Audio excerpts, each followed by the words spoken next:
This is The Wow Effect, the podcast for women entrepreneurs who are scaling big. I'm Mallory Steele, and every episode expect honest conversations, actionable insights, and stories that make you say, wow. Welcome back to The Wow Effect podcast. Today's episode features Dawn Mucci, the founder and CEO of Life Squad Canada, a nationally recognized franchise that turned an unconventional idea into a household name. Dawn is a serial entrepreneur, a leader in franchising, and a passionate advocate for women in business. In this conversation, we sit down and talk about what it really takes to build freedom through entrepreneurship, from learning to delegate, leading a strong team, embracing risk, failure, and humility along the way. Dawn also shares insights from her appearance on Dragon's Den, lessons from over 2 decades in business, and the mindset shifts that kept her grounded, growing, and giving back. If you've ever felt stuck between the responsibilities of running a business and the dream of true independence, this episode will inspire you to reimagine what success can look like and remind you that the path to freedom begins with trusting yourself and the people you lead. Okay, welcome back to the Wow Effect podcast. Dawn, I'm so excited that you're joining me for this conversation today. We've known each other for a few years now, and I'm just so grateful that our timing has aligned so that we can do this. Yeah. I'm so happy you invited me. It's so good to see you, and I can't wait for our chat. Yeah. So Dawn, this is completely unscripted, and the first thought that jumps in my mind, I mean, most people want to know other people's entrepreneurial story from beginning to end, but you're a seasoned entrepreneur, and I think most new entrepreneurs can't even fathom what that word means. So how would you describe like the place that you're at now versus when you first started out? So seasoned just means you've gone through a lot of processing, trial and error. It's like cooking. You just got to keep playing around with the recipe until it comes out the way you want it, right? So anybody, they have that argument, are you born an entrepreneur? Can you be made an entrepreneur? I think both are true. I was always very spirited and very entrepreneur as a young girl. I, did the lemonade stands, did all the fun little things, had little fairs, whatever I could find to make or sell or, that type of thing. That was just what I loved to do creatively. I was just inspired to create things and add value and make money, because that was, this is the bottom line of why do you want to be an entrepreneur? Well, I want to have control of my destiny. I want to make my own money. I want to, achieve success. So from then to now, the only thing different is I've built companies now, and I've been through the, I guess you want to call the ring, and done all the hard work to get where I am today. I love that. If the audience notices, we're both wearing a cross, and I know you're very big on your faith. Mm-hmm. How would you say purpose plays a role in your everyday? I believe we're all given, gifts and talents that we are meant to use to fulfill our purpose, which is in service of others. So we're all here to be of service to one another.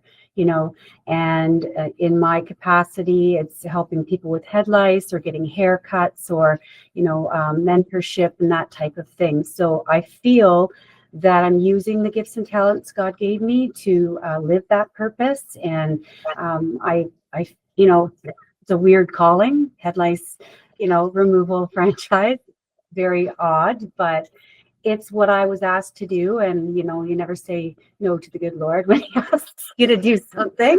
So here I am 25 years after the ask, and I'm still serving people, not just with lice and hair cuts, but also just within the community, doing a lot of community engagement and support for local charities and things like that. Yeah, you have always been huge in the community. How do you find the time to make for being a mom, a wife, a business owner, and so much time that you give back to the community? You find people that are smarter than you, that you can trust, that you can put in the positions that take up a lot of your time and energy that you're not really good at doing, so that it frees you up to do what you're good at. And for me, in my particular business, I'm good at marketing and PR. I'm good at networking. I'm good at like visualizing and blue sky thinking for like new products and ideas. So that, ability to be freed up to do not only what you love, but what you're good at, all just comes down with your ability to cultivate relationships and bring people smarter than you onto your team. You've built a great team, and you are really good at cultivating relationships. Was it ever a challenge to learn how to delegate and let go of control? Oh no, because I wanted that from the get-go. The problem a lot of entrepreneurs I see have is a control issue, and no one can do it better than them, or there's a trust factor that's not there.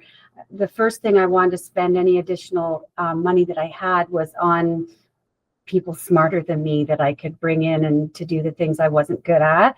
And it's hard to let go. Well, trust is earned, not given, but it's hard to trust in business. It's hard to, let go of control, because, this is your baby. This is something you want to succeed and do well. And that's not going to happen if you're going to stay and doing it on your own. It's never going, you're never going to grow. You're never going to get to a place where you might be happy being a solopreneur and having, a regular modest income, which is fine, because success means different things to different people, right? I mean, I was happy when I had $50,000 a year, and I'm happy to have more or even less. It's just about what makes you, what success means to you. And that's not always money. Yeah. I'm thinking about, you have so many amazing stories, and I'm so fortunate that I've gotten to be a part of some of them, and some of the ventures and some of your awesome, crazy ideas that I call them crazy because I feed off of you, because I come up with crazy ideas. And so you make me feel normal. And I'm thinking back to a time when we were working on Canada's Top Mayor Award together. And you were looking for, you'll have to refresh my memory, but I think it was for a sponsorship. And I think you went into an office and basically sang a song to get this person to come on board.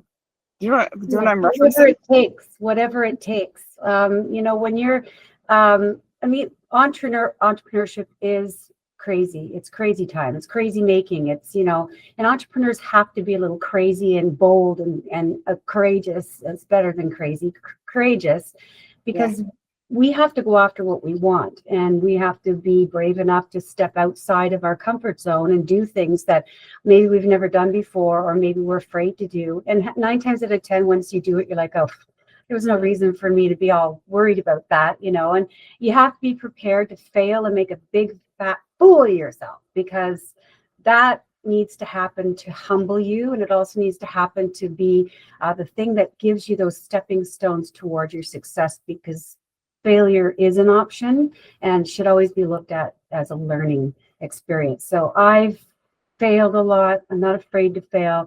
I've made a right fool of myself. I've probably taken on more than I should have taken on, or I've probably been out of my depth in many capacities, especially with that initiative. I think I was out of my depth, but that's fine. It was an experience, and I'm glad I took the risk and tried.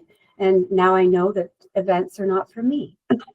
And event creation is not for me. And, the pandemic happened, so that kind of curtailed a lot of the initiative. But But I think a lot of your awesome ideas, like, even spin into other things that you couldn't have predicted or planned out in advance, right? And like being around you and people like you is just so inspiring, and forces me to think bigger and dream bigger. And you think you've come up with a BHAG, like a big, hairy, audacious goal, and then I have a conversation with you, and I'm like, that was not a BHAG. I need a bigger BHAG.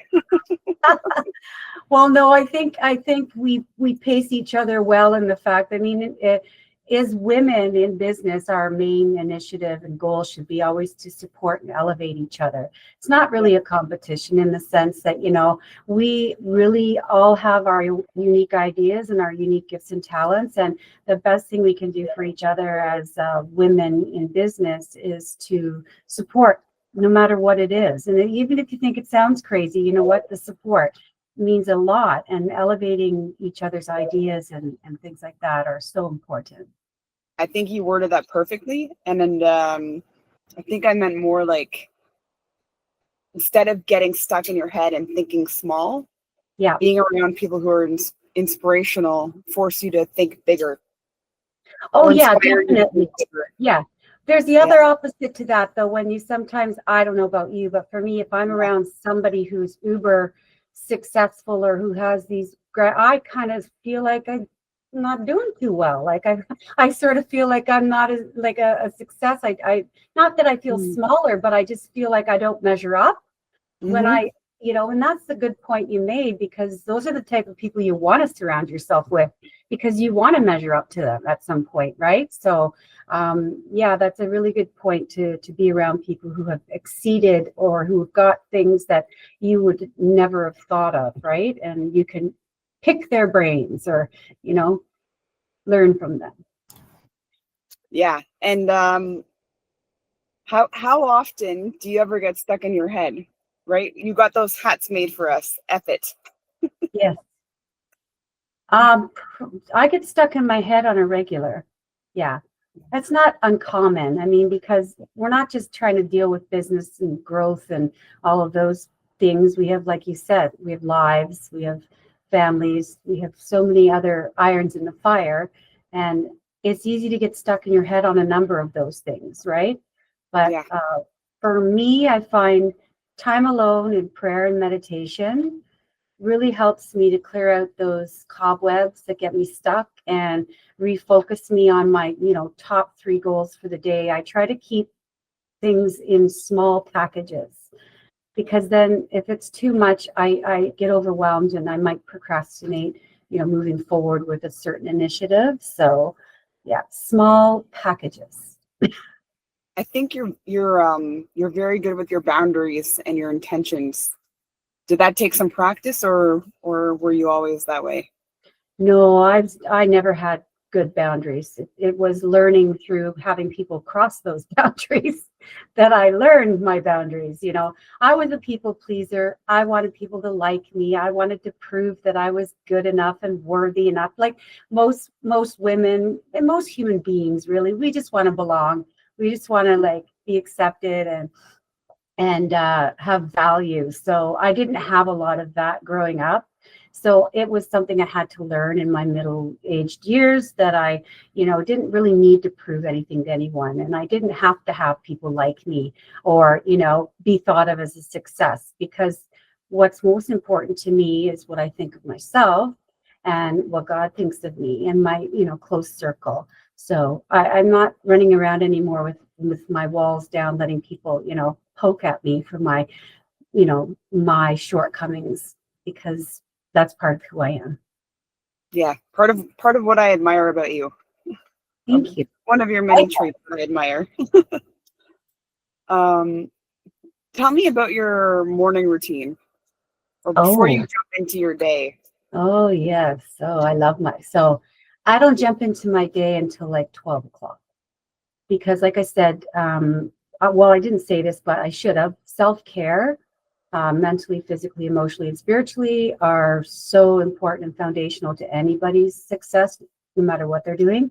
So I get up and I do my prayer, and then I write down the 3 things that I really want to get done for the day.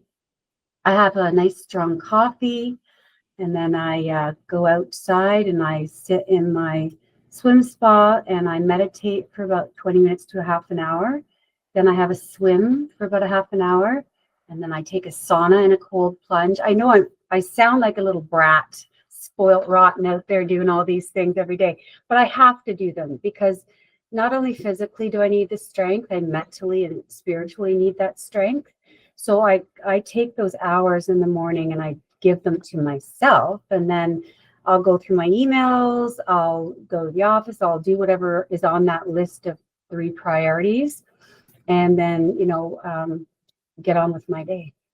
I don't think you sound like a brat at all. And I think we have a similar morning routine but I hear so many women say that they feel guilty taking that time for themselves, but then they burn out.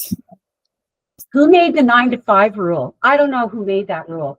I don't know who made any of the rules, because rules are well, they're meant to be broken as long as it's not hurting anybody. But if you want the lifestyle that entrepreneurship gives you, you have to be willing to do what you need to do to get there. And part of that's not getting burnt out or getting overwhelmed or getting too much on your plate where, you've got so much going on that it's like impossible to tackle one thing. So for me, it's important that you make the time that you need to make to focus on your business, but make that time to focus on yourself and everything else that's important in your life. And if you want to work from 12 to 8, that's your prerogative. If you want to get up at 6 and work till 2, it's your prerogative. You want to work all night long and sleep all day long, prerogatives, right? You decide. It's your life, it's your business. Yeah. So you're at a point now where you can take a step away for a couple of months each year. Mm-hmm. Maybe share a little bit about that, where you go or what you enjoy doing or how you're able to manage being away and running a business. Well, like I said, successful businesses are all about people and cultivating those integral relationships that will not only help you grow your business, but help it continue on when you're not there. Every dream I ever had was to make a living and not have to work. Sorry, but it's the truth, right? And I don't want to be chained to a desk 9 to 5. I don't want to have to be, doing something I don't want to do. So I made the intention that I was going to work hard and start the business, but the first thing I was going to do was build that team that would help me, nurture and cultivate the success and the culture and all the core values and everything, getting all that in as a foundation. And I said, by the time I'm 50, I want to sort of semi-retire. And then by the time I'm 55, I want to kind of get to close to being retired, but still have the business, because I don't know if I could ever just completely let it go, in the sense that it's a great purpose in my life, and it gives me a lot of meaning. And I love the people I work with, and love to create, opportunity for other people, create jobs, create small businesses through the franchise model. So I just decided, I'm going to test this thing I've built and see if it works, and it did.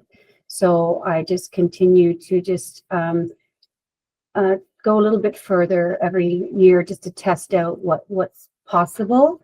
But nothing's, like I said, carved in stone. You can come and, you know what I mean? If I have to be back here full time, something happens, that's not a problem. It's a 4-hour plane ride. And I decided to go somewhere that's not cold, because I just can't take it. I don't function in dark cold. It's the opposite of who I am. Yeah, I think it's phenomenal, and I think you've done a really great job building teams, like you said, within your office, but also with giving the opportunity, creating jobs, and for other women to start their business in the franchise world. Mm-hmm. For another woman who's just starting out to starting to create their teams, do you have any guidance that you'd share with them? Oh, yeah. So it's the most important thing is to pick the right people. Like, just make sure you're doing a good job screening them, overseeing them, mentoring them, supporting them. No one's ever going to run your business and treat it like it's theirs except you. But if you take the time to get to know your people on a deep level, get to know their family, get to know what they like, what they dislike, find out what motivates them, you're likely to cultivate a deeper relationship where they will want to treat your business as if it's their own, and they will want that autonomy and that accountability, because they love what they do. And if you've got someone who's just showing up for a paycheck every day, you'll spot that pretty quickly. And that's not like what you want. I know we all need to make a living, but we want to find people who resonate with our vision and our mission and our core value and our culture, and want to contribute to something that's valuable and meaningful to society, and not just, to help you, but to help themselves. I mean, career satisfaction is huge. I have people that work for me that could be making a ton more money, but they do it because I give them things that are more important to them, like extra holiday, or extra time off to go be with their family, or an open door policy of, if your kid's sick, you're not coming to work, kind of thing. I'm not, you know what I mean? Yeah. Just those types of things that some people are more motivated by that than by money. Some more time freedom, because time is, I think, more limited resource than money. You know what? If I had to choose, I'd rather have my lifestyle and my time than the money. Because the money only gets you so many things and material things and all that. They lose their shine, and they don't fill you like with purpose, right? Yeah. There's a lot of unhappy rich people on yachts in the middle of the ocean. 100%. I saw something the other day. It was about, Warren Buffett. I think he's in his 90s, and he's got all this money, and people are like, oh, must be nice to be Warren Buffett. Is it? Would you trade spots? If you had the opportunity today, would you trade spots with Warren Buffett? No. No, because I mean, time's not I don't want the stress of the lifestyle and all of the things that you have to worry about when you have that kind of money. Yeah. But you also have less time. Well, because you're tied to all of the things that you've built, and a lot of people depending on you, and a lot of, I don't know what the situation of his life is, but yeah, if it's all work and no play, I don't want to play. I don't want part of that. Yeah.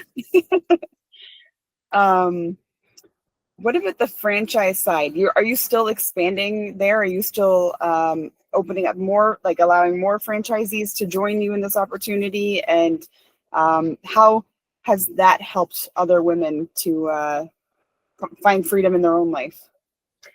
So I just received an amazing email from one of my franchisees who bought into the system about 15 years ago, thanking me so much for when she first came to Canada and hardly spoke English and couldn't use her skills, how I supported her and nurtured her and taught her how to run a business and start, making a living for her family. And she was just sending me an email to thank me for that encouragement and that mentorship. And it meant a lot to me. But also in the email, she said, it's time to move on. I have some other things I want to do. And so will you help me sell my franchise? And of course I will. I'm definitely always looking for people to expand the brand. I have a lady I hired in BC who wants to buy the whole master franchise for BC, which is great. And I have a couple of leads in the hopper. But I'm also, like they say, grow always. I'm not closing the door to corporate growth. I've opened 3 more corporate clinics in the last 2 years. Franchise sales were slow, so I took the risk on myself. You have to prove your pudding before you can get someone else to eat it. So I've been doing that, trying to do a lot of marketing and PR just to, keep the brand relevant. Yeah. I've also heard a lot of women say there's, the economy. Not everyone says it, but there are some people who get stuck in the economy is not great. But then there's the people who find the opportunity in every single economy, and we're forced to get creative. Yeah. Maybe share some of the ways you've been getting creative throughout the years. You know what? I don't want to use the word pivot because I can't stand it. Yeah. I like to say that I make the necessary adjustments. Yeah. And we've had to make adjustments over the years, especially during the pandemic when head lice need people to get together. It was a very precarious time for us. But you just have to look for other opportunities, or you have to basically learn to live on peanut butter sandwiches versus steak for a while. You can get comfortable with something and realize that you might need to just make a change for a while to get things back on track.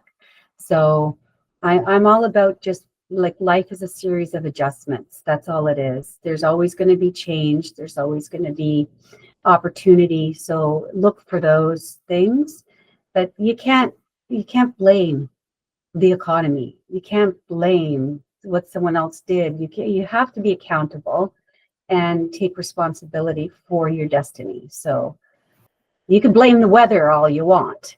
Yeah. You still got to get up and get out and go to the office. Yeah. Dawn, did you have any in your early years some role models or people who influenced you, or maybe they were in your daily life, or maybe they were in a book that helped guide you to go through your growing pains? To be honest, I was an only child, and I had very little emotional or financial or any support. So that's probably why I became so entrepreneurial, because I knew I had to do it for myself. I did get some mentors through the Canadian Franchise Association when I started getting into franchising. I joined some networking groups such as your type of group, where women get together and they share their stories and successes and help each other, build each other's business and success up. And I just always knew that I was doing what I was supposed to be doing because it was working. Yeah. And I didn't have to I did have to work hard, but it seemed to be the thing that I was meant to do, because every time I veered off into something else, like Canada's Top Mayor Award, or like the superhero skydiver, all the other things I veer off into, it always comes back to the one thing that's working. And that's really important, just to focus on that thing that's working. You don't need to add to it or take away, just if it's working, keep working it. Yeah, they say broken focus can be one of the biggest causes of failure. Yeah. And you've learned, obviously, to get really good at being disciplined and going through, maybe sometimes it's the boring stuff, right? Yeah. Success can be in the boring. Yeah. Is there anything that you have embraced to stay on the boring track, to keep hitting consistency and momentum? The boring. I don't do well with boredom. That's probably why I'm always creating things and always, Right? looking outside of what I'm saying. It's like multitasking. You think you're doing everything, but you're doing nothing well, right? So my biggest challenge was to learn to sit in the boredom, or to sit in the silence, or to sit in the lull. My business, like any business, goes through a lull. Sometimes it's not the greatest month. And I have to sit with that, and I have to say, what could I have done, or what can I do? And maybe there's nothing. Sometimes it's just the acceptance part of where you are, and to just be able to sit in that, because sometimes you just can't fix or change things, like the economy, right? Yeah. Or the weather. Yeah. If you were to go back in time to your younger self, what guidance would you give yourself? Oh my gosh. Yeah, don't try to prove your worth to anybody. Don't let people cross your boundaries. Be more loving to yourself. Take more time to, for yourself. I was so busy trying to survive and prove myself and, achieve success I don't even think for success sake, but just to say I was valuable or worthy in some way, that was my motivation to success. It wasn't, I'm going to become a millionaire, billionaire. It wasn't that. It wasn't for ego, but it was more for validation. Does that make sense? Absolutely. Yeah. Is there a habit or a mindset or a ritual that you wish new entrepreneurs would develop earlier on? Spa days every day. Yeah. I know you're not even joking. No, I'm not. Seriously. And I have done that because I burnt myself out in the first 7 years, and I was overwhelmed and stressed, and I have a very low overwhelm threshold. So I think the most important thing I would say is take good care of yourself and surround yourself with people who are smarter than you, and then build, like you were talking to me earlier when we were talking about this podcast, about how do you scale your business, right? Well, I don't like the word scale. I find it very harsh. Sounds like you're scaling up a mountain and it's like really just, and I don't like that word. So I use the word like maximize or amplify or elevate your business, right? Yeah. But for everyone, it's different. So for you to elevate or maximize your business, that might just mean 100 new clients in a month. For someone else, it might mean 10, because modest growth is the best growth. Anybody who's, we almost said the word, anyone who elevates too quickly Yeah. tends to burst their balloon and come Yeah. hurling to the ground and smash into little pieces. And then they got to start again, right? So the modest Why do you think that happens? Why? Because they Yeah. they bit off more than they can chew.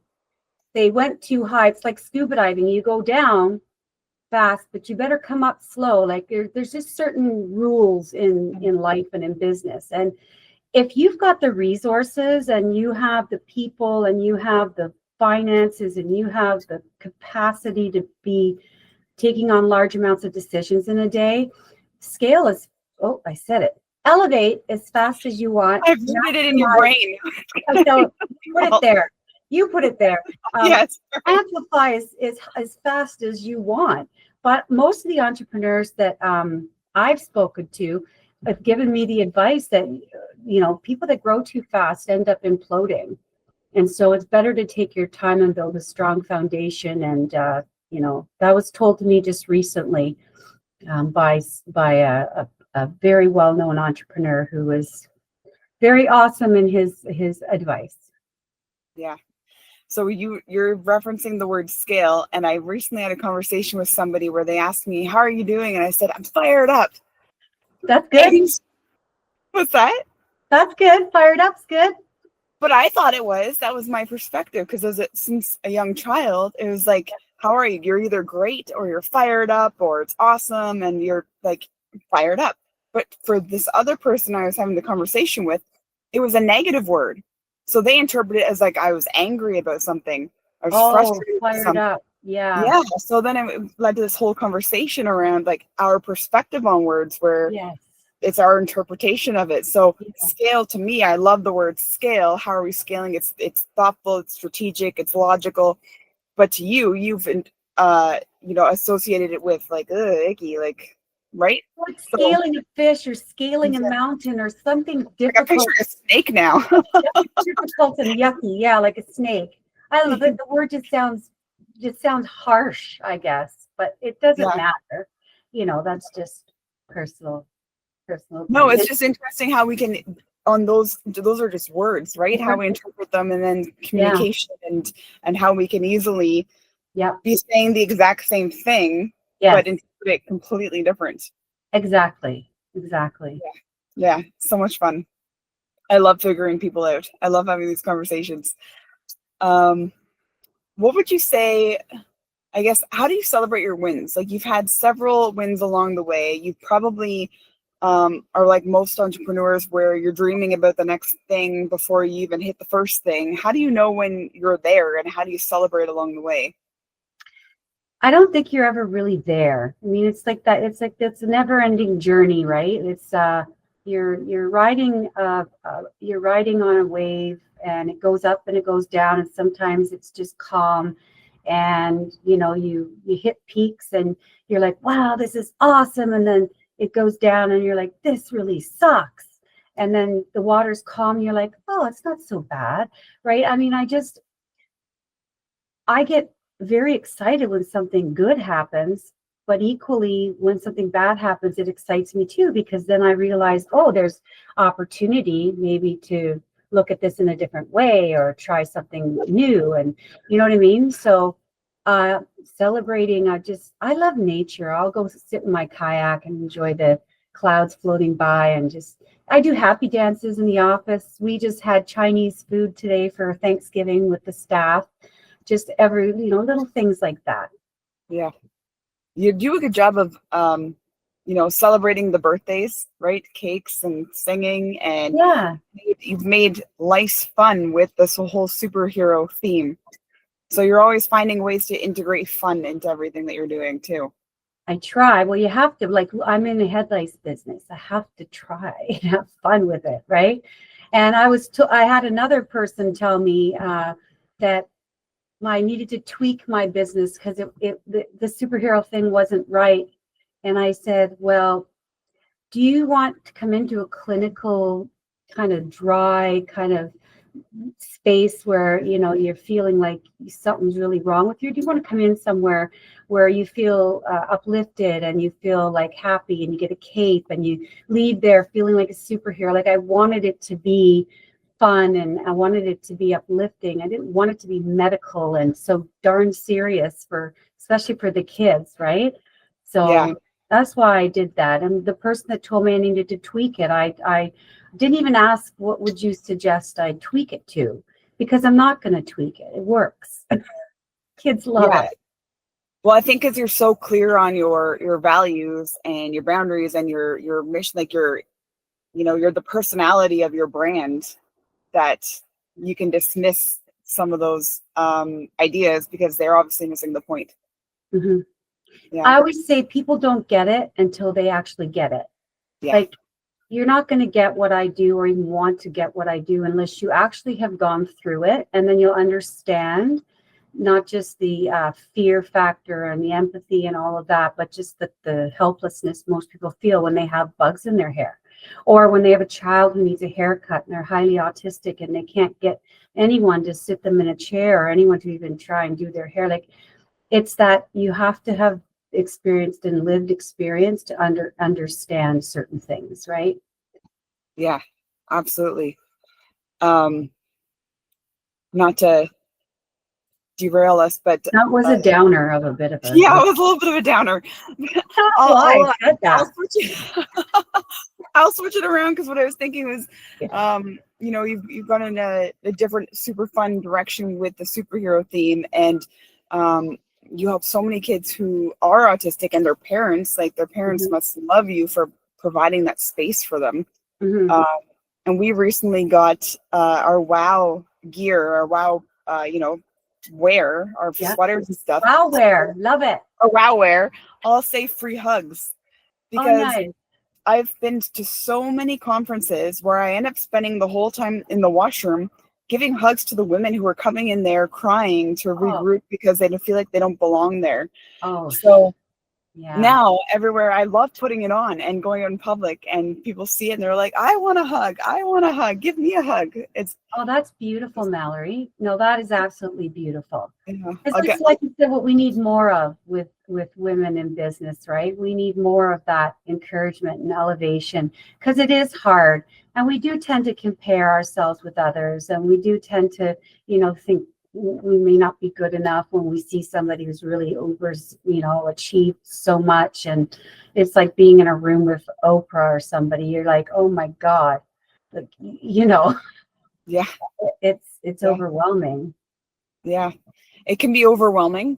And I'm gonna come back to that word, inspiring. Like, hopefully we can reframe that and take that overwhelming word and make it inspiring instead, because you yourself are an inspiration. Is there anything else from your story you want to share for other women who maybe come from a similar background and are just starting out in business?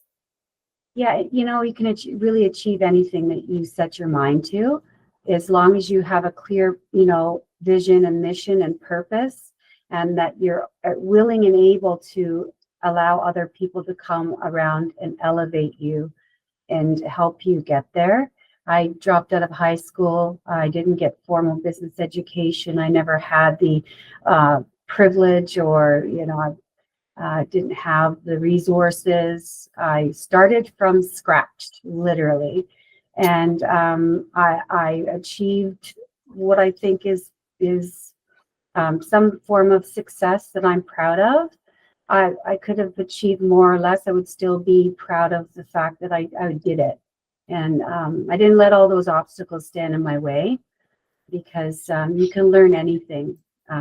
After 10,000 hours of doing something, you get pretty good at it. So I just say, pick something that you're passionate about, that resonates with your skills and like your talents, Mallory, how you bring people together and how, you inspire other women.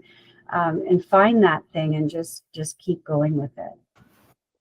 Dawn, there are so many people in general, I won't say just women, but who hit their first successes or goals or dreams. And you talked about earlier that sometimes you grow too quickly and then you come crashing down. But sometimes you come crashing down because you hit those goals and you did not remain humble.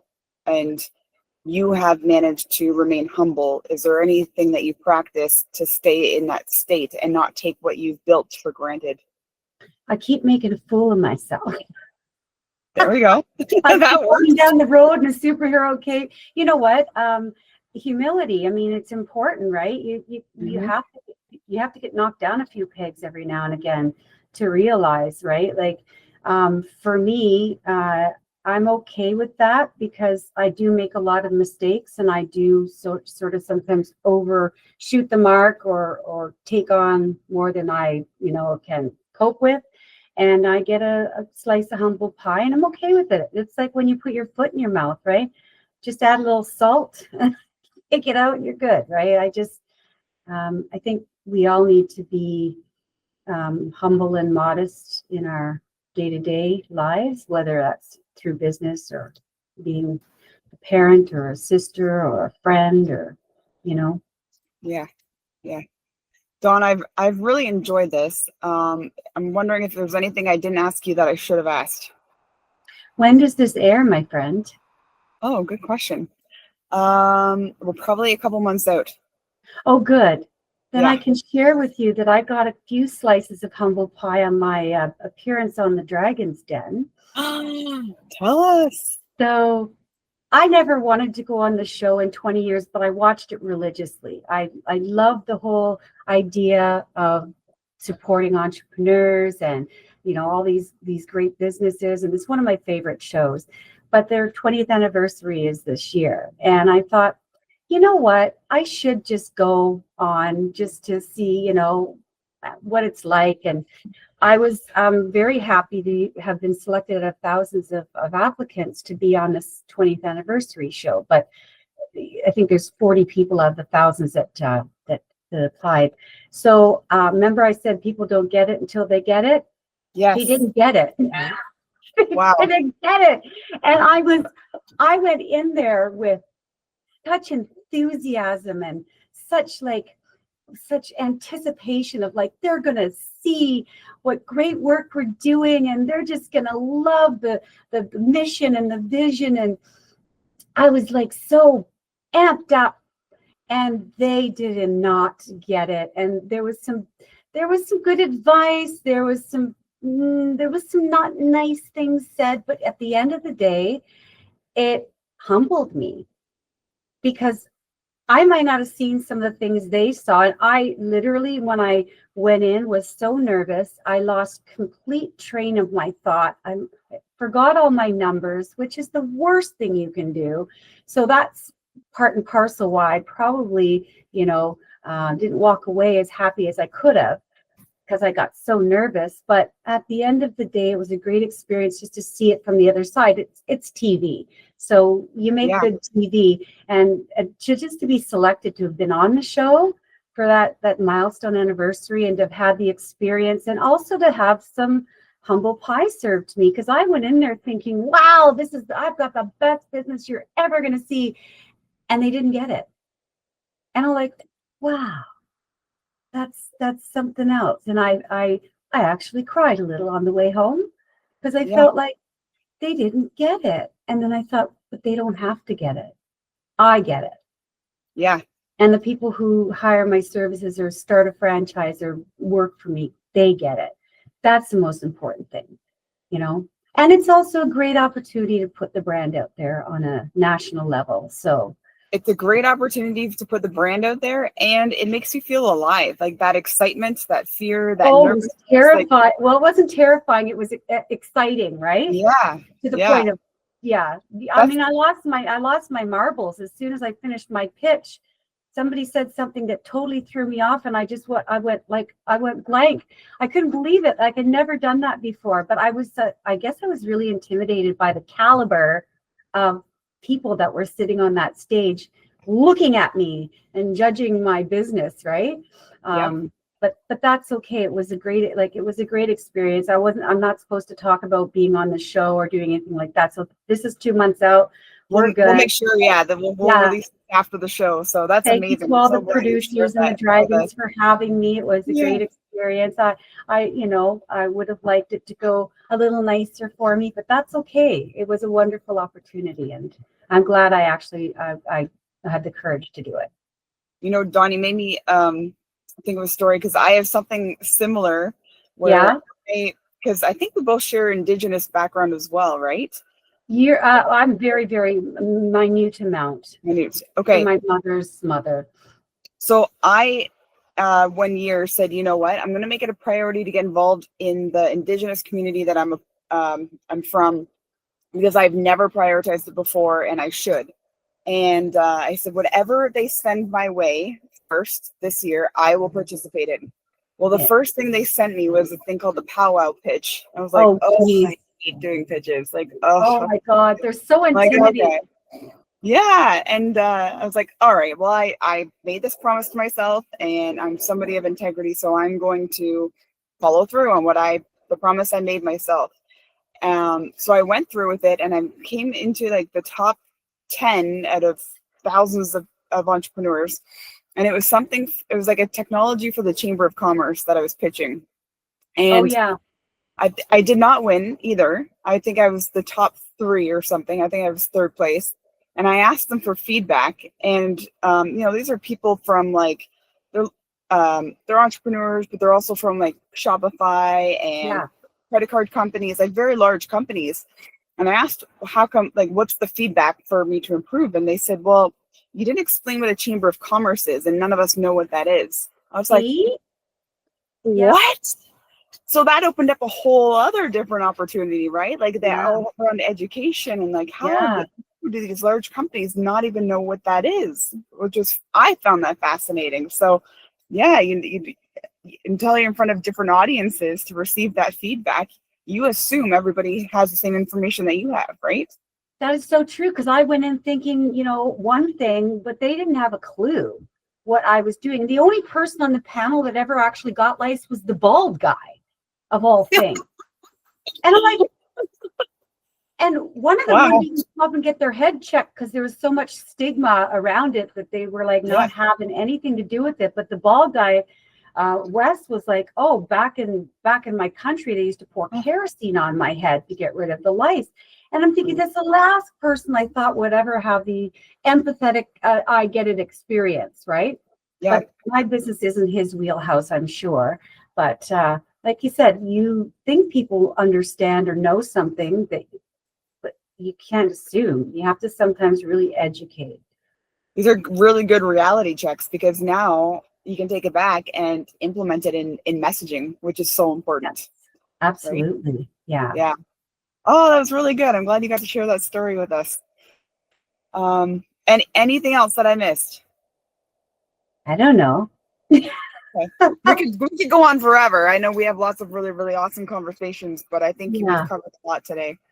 I think we have covered quite a lot. I just want to say that for every individual person that's out there that is starting a business, trying to amplify their business, or maybe elevate it, not scale it.